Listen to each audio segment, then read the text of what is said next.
Hey, listen, I have been getting insane results from trading this orb strategy mixed in with the Fibonacci. You guys are going to go crazy when I show you exactly the winning setup that I have took last Friday. So let's go ahead and get right into it. So with the 15-minute time frame, okay, why is it called the orb? The reason why it's called the orb is because it stands for open range breakout.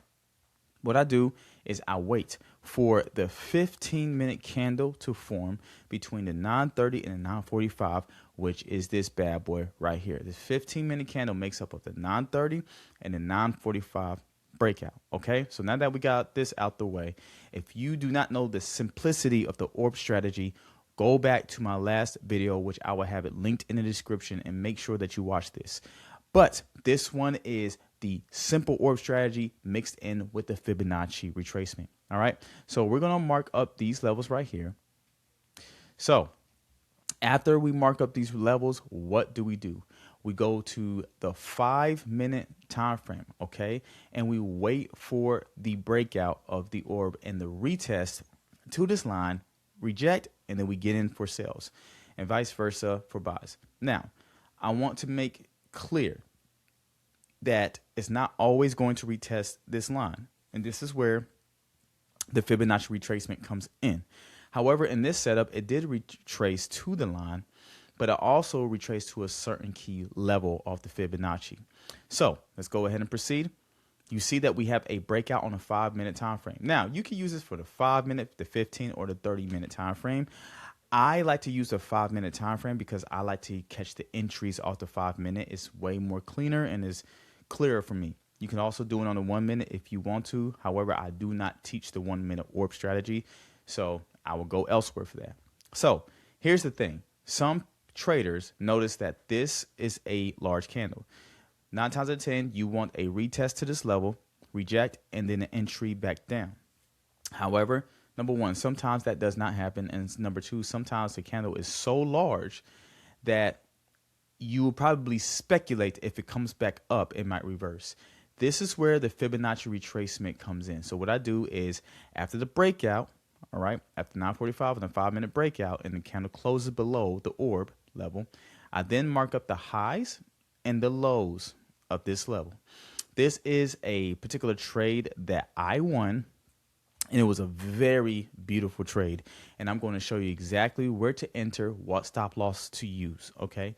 So what I want is I want the market to come anywhere between 0.5 and 0.618 level for a retest, a rejection, and an instant sell-off, okay?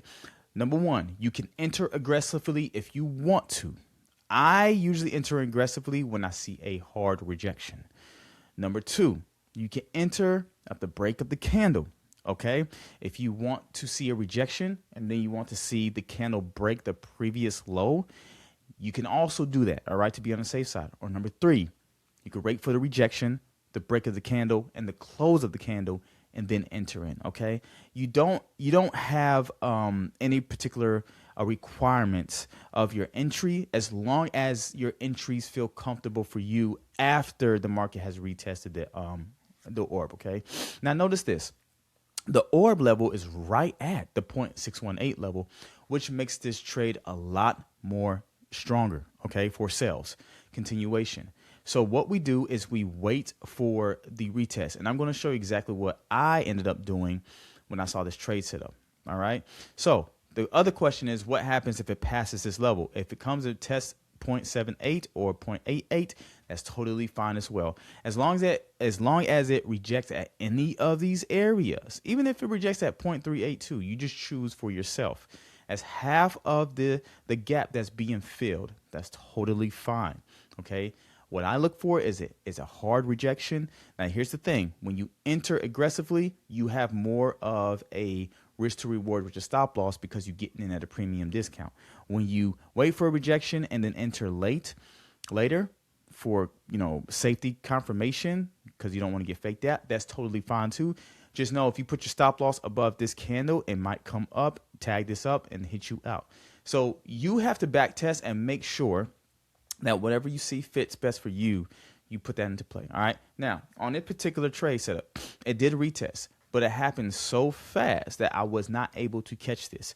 So what I like about the strategy is you're able to wait and be patient. So what I ended up doing is I'm like, okay, if it comes down, comes more down, I'm going to put a fib on this candle as well. So that's another thing.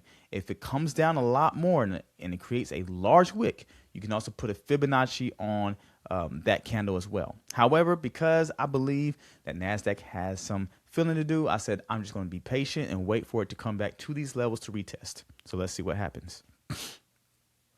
All right, we had the rejection right here. So as soon as it tapped this level and started rejecting right there, I got in immediately for the short positions. Now notice that you have two rejection candles at the 0.5 and the 0.618 levels after retest.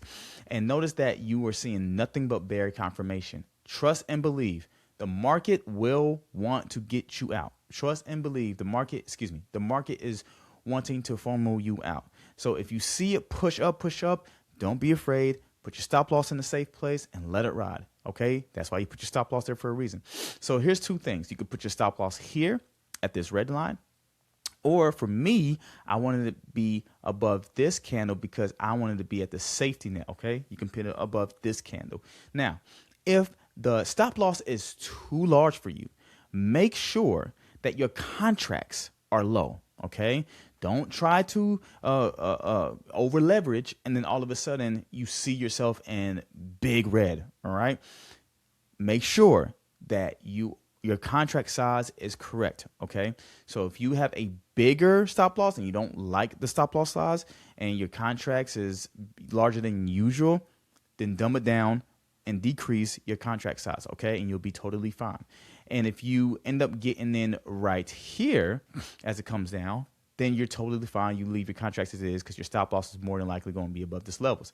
But because I got in on this rejection right here, my stop loss is at these highs where the zone is. And for me, that's protection. So if the market comes back up, that means more than likely is a reversal coming back to these levels over here. So let's go ahead and see what happens. Boom.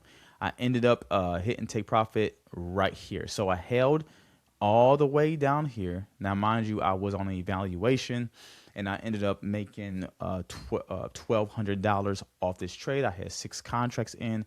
I was risking around, I believe, $400 because I knew that my risk to reward was greater. Okay, so you guys have to think when it comes to these Fibonacci levels. Not only do they create opportunity for a great risk to reward, but they also create opportunity for you to start taking profit as the market is going down. So, for example, if you have 6 contracts in, you can take off 3 right here. And then if it keeps going down here, you can take off another 3. So you have to play the game of taking off money from the table if whatever platform you allows you to do that. All right. But for me, I had all my contracts and this was a $1,200 trade. So that's it. That's how you trade the Fibonacci level with the ORB. And I'm telling you guys, this is very simple. It's not complicated. Just wait to the 930 open to the 945. Box up the 15-minute candle of the 930 candle, which is the top of the wick to the bottom of the wick. Place a Fibonacci level on it. Or if you just want to simply trade it or wait for a retest off the line and go with that. The reason why I like this strategy is because it causes and forces me to be patient. If I am not seeing anything else, then I wait for a retracement. And then again, if there is another large candle that forms right after that breakout candle, you could also put a Fibonacci on that lower candle as well. Okay, so don't think that you have to just wait on that one Fibonacci level. If it continues to go down, you could put a fib on that as well. Just know the lower you go down or the higher you go up, the more you're at risk because it's edging higher or edging lower. Just keep that in mind. But lastly, what I want to say is it's okay to just wait for it to come back and retest that line and retest that 50% retracement because it's causing you to be patient. This is also teaching you how to not over risk, how to not over trade, how to not overdo it because some of you guys are just chasing trades out of nowhere and you shouldn't. So give this ORB strategy with the fib a try. If you have not watched the regular orb strategy, I will link it in the description and you can watch it from here. God bless you guys.